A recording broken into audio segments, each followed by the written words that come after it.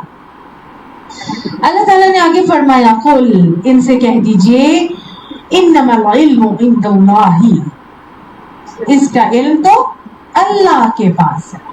گویا نبی صلی اللہ علیہ وآلہ وسلم نے یہ بات بتا دی یہ کہہ کر کہ وہی بات جو کہ جب حضرت اللہ تعالیٰ نے حضرت آدم علیہ السلام کو بنایا تھا اور فرشتوں کو حکم دیا تھا نا کہ اس کو سجدہ کر لو، اور پھر صدقی حکم سے پہلے ان سے امتحان لیا تھا جب اللہ آدم الاسماء کلھا کا معاملہ ہوا کہ آدم علیہ السلام کو اللہ تعالیٰ نے ساری چیزوں کے نام سکھائے. تو پھر پوچھا کہ وہ جاؤ مجھے اس کے نام بتاؤ، انبئونی باسمائہم. تو انہوں نے آگے سے کہا سبحانک لا علم لنا الا ما علمتنا، ہمیں اس کا کوئی علم نہیں ہے مگر وہ جو آپ نے ہمیں علم دیا ہے، ہم تو صرف اسی چیز کو جانتے ہیں. تو گویا فرشتے بھی اسی علم کو جانتے تھے جو اللہ نے ان کو سکھایا تھا، اس کے علاوہ وہ کسی چیز کو نہیں جانتے. تو میں اور آپ، ہمارے پاس اگر کوئی علم آتا ہے تو ہماری کوشش کاوش سے آتا ہے. کہاں سے علم آتا ہے؟ اللہ کی توفیق سے آتا ہے. لا علم لنا الا ما علمتنا، ہمارے پاس کوئی علم نہیں مگر وہ جو اللہ ہمیں سکھا دیتا ہے. ٹھیک ہے نا؟ تو اپنے علم پر بھی فخر کیسا اور تکبر کیسا اور غرور کیسا؟ جو علم آپ کے پاس ہے اللہ کی توفیق سے ہے. اللہ چاہتا ہے تو آپ کو یاد رہتا ہے، اللہ نہیں چاہتا تو یاد بھی نہیں رہتا. اتنے بڑے کنسلٹنٹس کو میں جانتی ہوں، لیکن کیا ہے اللہ نہیں دماغ میں ڈالتا تو آپ چھوٹی سی بیماری بھی ڈائگنوز نہیں کر سکتے، اور اللہ دماغ میں ڈالتا ہے تو ایک عام سے جی پی بھی جو ہے وہ اس بیماری کو ڈائگنوز کر لیتا ہے. سب اس بات کے گواہ ہیں. یہ لا علم لنا الا ما علمتنا، علم وہی ہے جو اللہ دیتا ہے، صحیح، جو اللہ سکھا دیتا ہے. اپنے علم پہ کوئی بھروسہ، کوئی فخر، کوئی تکبر، کوئی گھمنڈ نہیں کرنا. کوئی تکبر کی ٹوٹل نفی کرتی ہے. اور اللہ نے مجھے اور آپ کو دعا سکھا دی ہے نبی صلی اللہ علیہ وسلم کے ذریعے سے کہ ہمیشہ یہ دعا مانگا کرو کہ اللہم انفعنی بما علمتنی وعلمنی ما ینفعنی وزدنی علما. اللہ جو علم تو نے مجھے دیا ہے اس کو نفع بخش بنا دے، اور اللہ مجھے نفع بخش علم سکھا دے، اور اللہ میرے علم میں اضافہ فرما دے. علم اللہ کی جانب سے آتا ہے، علم کو نفع بخش بنانا بھی اللہ کا کام ہے، اور جو علم ہم حاصل کر چکے ہیں اس کو ہمارے لیے نفع بخش کر دینا بھی اللہ ہی کا کام ہے. لہٰذا اللہ ہی سے مانگنا ہے. تو کہہ دیا گیا کہ ان سے کہو کہ اس گھڑی اور ساتھ کا العلم تو کس کے پاس ہے؟ اللہ کے پاس ہے. فَإِنَّمَا أَنَا نَذِيرٌ مُبِينٌ، اور میں تو صرف ایک برے انجام سے متنبع کرنے والا، خبردار کرنے والا ہوں. وہ نبی صلی اللہ علیہ وآلہ وسلم نے یہ نہیں ان کے ذریعے اللہ تعالیٰ نے کہلوایا کہ ان کو کہو کہ ٹھیک ہے اللہ جانتا ہے اور اللہ تعالیٰ فلاں فلاں فلاں وقت پہ کر دے گا. یہ بات کہہ کے کہ انما انا نذیر مبین، میں تو صرف برے انجام سے متنبع کرنے والا ہوں، یہ سکھا دیا ہم کو کہ ہر بات کا جواب دینا ضروری نہیں ہوتا. سمجھ آ گئی؟ ہر بات کا، اور ایسی بے تکی اور illogical اور فضول بات کا جواب دینا ضروری نہیں ہوتا. جو چیز اللہ نے بتانی تھی وہ ہمیں بتا دیا، جو چیز اللہ نے نہیں بتانی تھی اس کا علم اللہ نے اپنے پاس رکھا ہے. حدیث میں بھی نبی صلی اللہ علیہ وسلم نے ہمیں بتا دی ہے، یہ بات مفہوم ہے کہ جو اللہ تعالیٰ نے بتانا تھا وہ بتا دیا ہے، جو نہیں بتانا تھا اس کو نہیں بتایا. تو خواہ بغیر بجائے، مطلب بجائے اس کے یا باوجود اس کے کہ اللہ کو کوئی بھول رہا کوئی ہو. یعنی اللہ بھولا نہیں ہے, اللہ نے وہ بتانا ہی نہیں تھا, لہٰذا جو تمہیں جتنا سمجھ میں آئے اتنا کر لو. ہر چیز کے بارے میں کرے تو نہیں, ٹھیک ہے. ہر چیز کے بارے میں بعض لوگوں کی بہت عادت ہوتی ہے, خواہ مخواہ میں فضول قسم کے سوالات کرتے ہیں, اور نبی صلی اللہ علیہ وسلم نے ہمیں یہ بھی فرما دیا کہ کثرت سوال سے پرہیز کرو, کہ تم سے پچھلی امتیں کثرت سوال کی بنا پہ ہلاک کر دی گئی تھی. جتنا سمجھ میں آ رہا ہے کر لو چپ کر کے, اور علم کرو گے, اور علم حاصل کرو گے, اور ویسے کر لینا, اور علم حاصل کرو گے, لیکن جتنا کرو علم کے ساتھ کرو, ٹھیک ہے, جتنا سمجھ میں آئے. اور خواہ مخواہ میں کریدنا یا اپنے سوالات کرنا بھی پسند نہیں ہے. دیکھیے ہم نہیں بتا سکتے, دین میں بہت ساری باتیں ایسی ہیں جو ہم نہیں جواب دے سکتے. ہم نہیں بتا سکتے کہ مردوں کو حیض یا پیریڈز کیوں نہیں آتے, اور اگر عورتوں کو آتے ہیں تو اللہ کی طرف سے آتے ہیں, تو پھر عورت ناپاک کیوں کنسیڈر کی جاتی ہے؟ آپ کے پاس کوئی جواب ہے؟ کوئی ہے جواب؟ نہیں ہے نا. اللہ نے مجھے اور آپ کو کوئی جواب نہیں دیا, تو ہر چیز ہم کے لیے جواب لینا ضروری نہیں ہے. وہ اللہ کے کام ہے, اللہ کی باتیں ہیں, جو ہم تک جہاں جیسے پہنچا دیا وہ بات مجھے اور آپ کو بس مان کے چلنی ہے. قرآن پاک میں اللہ تعالیٰ نے سورہ حروف مقطعات کے معنی نہیں بتائے. اب میرے اور آپ کے اوپر کیا چیز سکھائی گئی ہے کہ ہر حرف کے اوپر پڑھنے سے 10 نیکیوں کا اجر ملتا ہے, اور بس.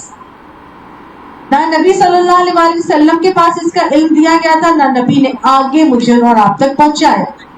صحیح اسی طرح سے قرآن کے اندر متشابہ اور محکمات آیات ہیں. وہ آیات ہیں جو بہت سالڈ اور کلیئر کٹ ہیں, جن کا مفہوم فوراً سمجھ میں آ جاتا ہے. جنت کی باتیں, جہنم کی باتیں, اور مطلب سزاؤں کا تذکرہ. اس کے علاوہ ڈوز اینڈ ڈونٹس ہیں, یا اپنی جو کیا نام ہے اس کا, کچھ عقائد اسلام ہیں, کچھ احکامات ہیں جو اللہ تعالیٰ نے ہمیں قرآن پاک میں بتا دیے ہیں, یا پھر ان کے قوموں کے قصے ہیں جو اللہ نے مجھے اور آپ کو بتا دیے ہیں. یہ سب کیا ہے؟ یہ محکمات آیات ہیں, یہ سالڈ کلیئر کٹ ہر چیز پتا ہے. یہ کرو, یہ نہ کرو, اس نے ایسے کیا تھا, اس کے ساتھ ایسے ہے, اس نے ایسے کیا, اللہ نے اس کے ساتھ ایسے کیا. لیکن بہت ساری باتیں ایسی ہیں جو تو متشابہات آیات ہیں, یعنی کلیئر کٹ نہیں ہے. جیسے جہنم باتیں کر رہی ہے نا, لائی جائے گی, جن لباس کاٹے جا چکے ہیں جہنمیوں کے, جنت کے اندر یہ ہے اور ایسے ہوگا, اور وہ جو ایسے اللہ کی کرسی یا اللہ عرش پر مستوی ہے, اللہ کے ہاتھ ہے, اللہ کا چہرہ ہے, اللہ کی پنڈلی ہے. اس قسم کی بہت ساری آیات ہیں جو کہ آیات متشابہات کہلاتی ہیں. تو قرآن پاک میں ہمیں صاف صاف رویہ سکھایا گیا ہے کہ فَأَمَّا الَّذِينَ فِي قُلُوبِهِمْ زَيْغٌ, جن کے دلوں میں ٹیڑھ اور کجی ہوتی ہے نا, وہ کیا کرتے ہیں؟ وہ محکمات کو چھوڑ کر متشابہات کے پیچھے پڑے رہتے ہیں, اور اپنی طرف سے ابتغاء الفتنہ وابتغاء تاویلہ, اپنی فتنے کی تلاش میں مختلف تعویلیں نکالتے رہتے ہیں. حالانکہ اللہ نے کہہ دیا اس کا صحیح علم کسی کے پاس بھی نہیں, ٹھیک ہے, اس کا صحیح علم کسی کے پاس بھی نہیں ہے. پھر اللہ نے رویہ سکھایا کہ جب بھی ایسے متشابہ آیات آ جائیں, یا ایسی دین کی کنفیوزڈ باتیں آ جائیں جس کلیئر کٹ نہیں ہو, تو تم نے کیا کرنا ہے؟ تم نے کہنا ہے آمنا بہ کل من عند ربنا, یہ میرے رب کی طرف سے ہے, میں ان تمام باتوں پر ایمان لاتی ہوں.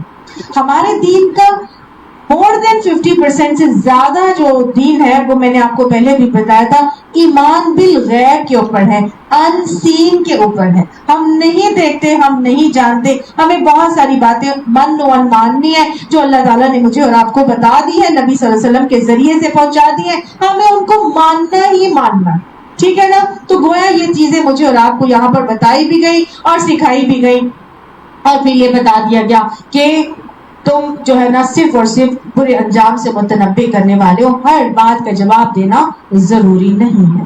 جو باتیں آج دیکھیں, آج ہمارے اگر ہم دیکھیں تو اوور آل گلوبلائزیشن کی تو وجہ سے, اور یہ میڈیا کی وجہ سے, جو سوشل میڈیا اتنا زیادہ ایکٹیو ہوا ہے, وومن لبریشن فورم اور فیمنزم کے نعرے لگ رہے ہیں, عورت کو اس کی چار دیواری سے نکال کے باہر لے کے آیا گیا ہے اور عورت کو بے باک بنا دیا گیا ہے، بہت زیادہ نڈر اور بہت زیادہ اوور کانفیڈنٹ بنایا جا رہا ہے.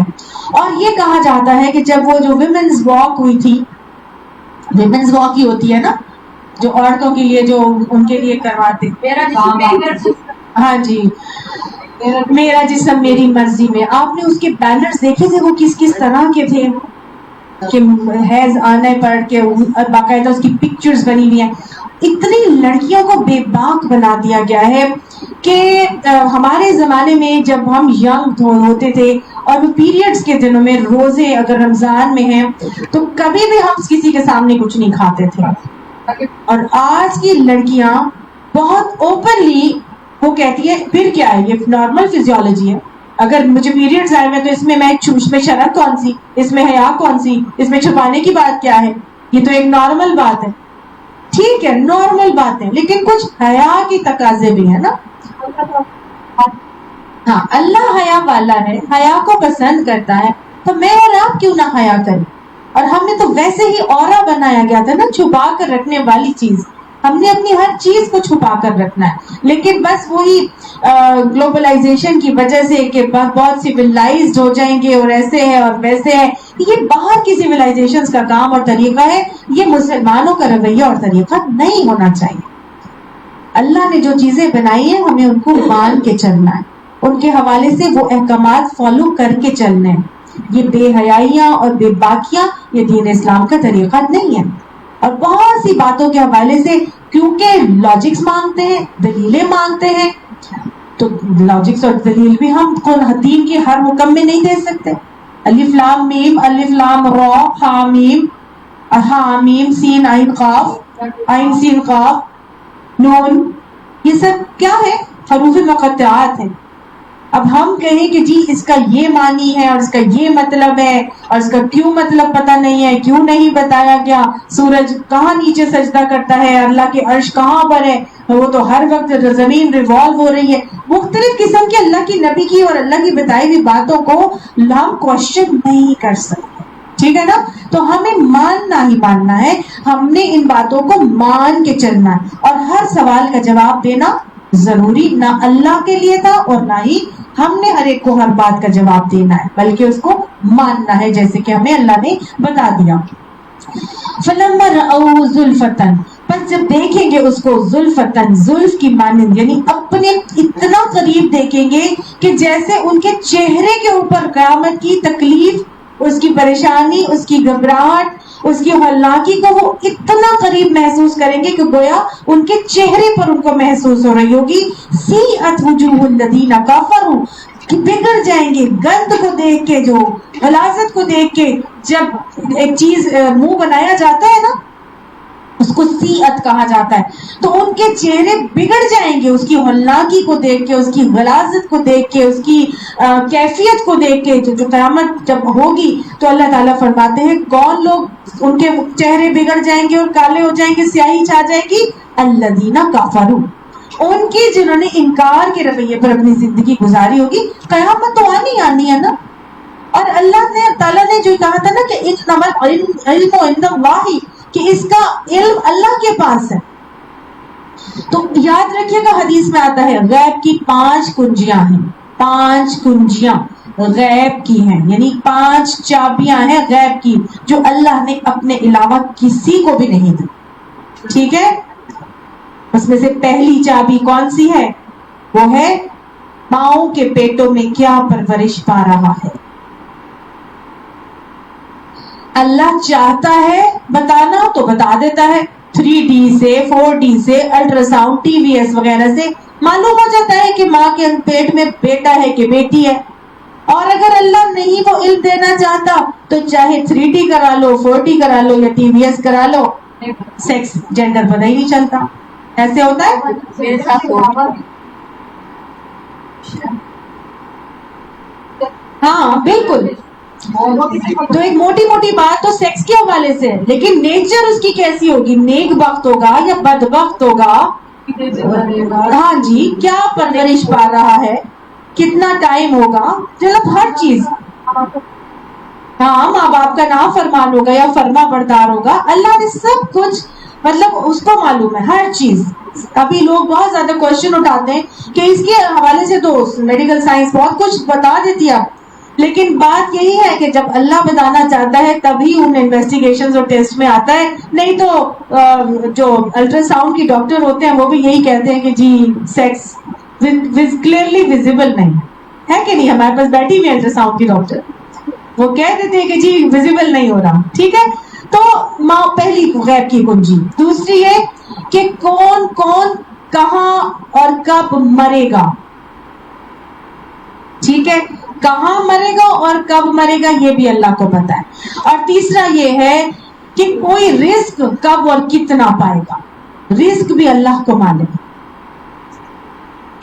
اور اس کے علاوہ چوتھی چیز یہ ہے کہ بارش کہاں برسے گی، کہاں اور کب اور کتنی برسے گی، بارش کے معاملات.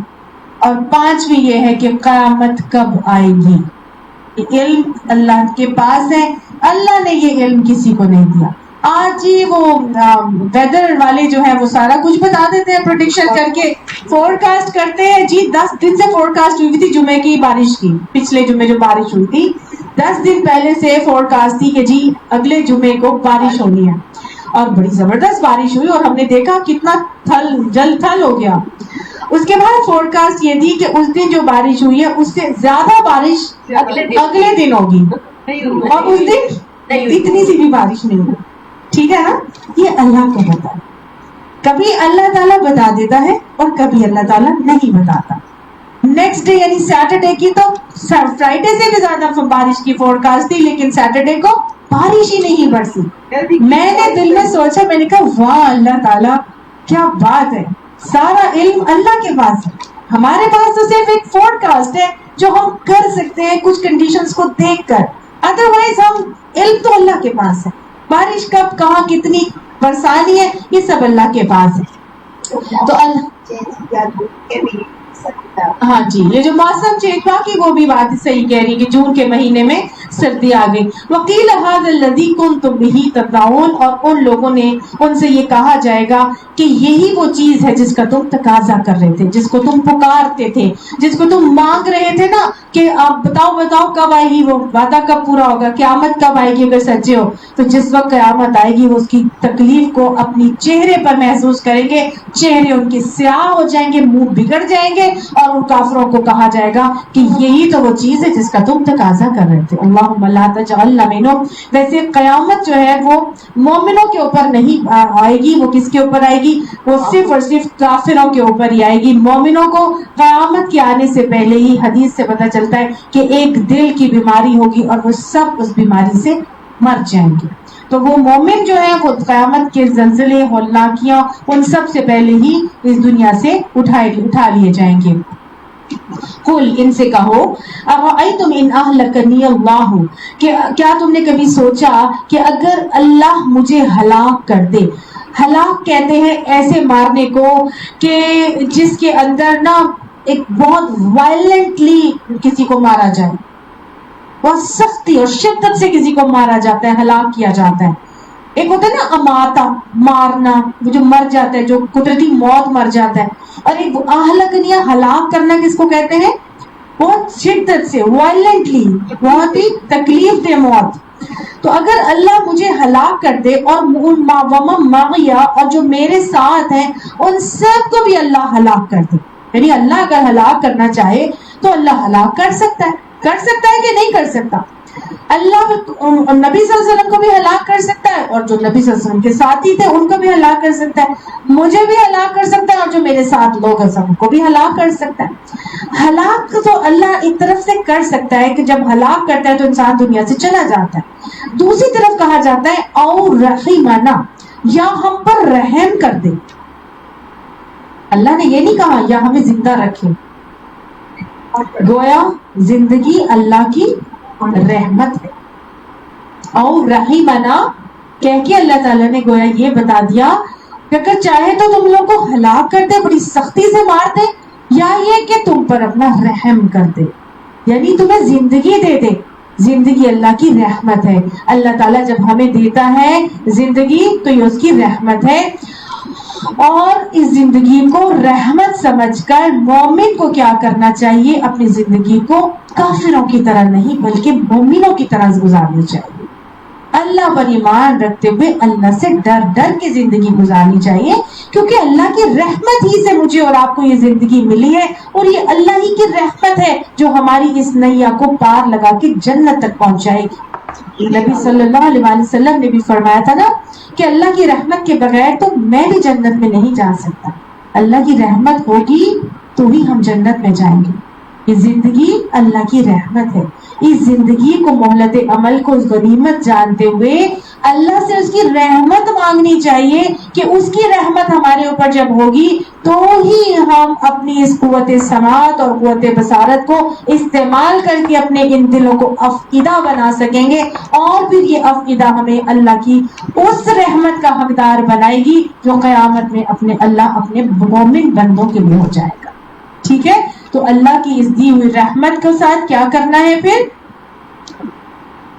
کمپلیننگ ایٹیٹیوڈ چھوڑ دینا. سمجھ آئی؟ ہماری زندگی اللہ کی رحمت ہے. پیچھے بھی اللہ تعالیٰ نے ہمیں بتایا تھا کہ اللہ رحمان ہے, اس نے یہ ساری دنیا محبت سے بنائی ہے, اور ہم نے دیکھا تھا کہ ہر قسم کا شکایتی رویہ اور بیہیویئر ہم نے اپنی زندگی سے نکال دینا ہے.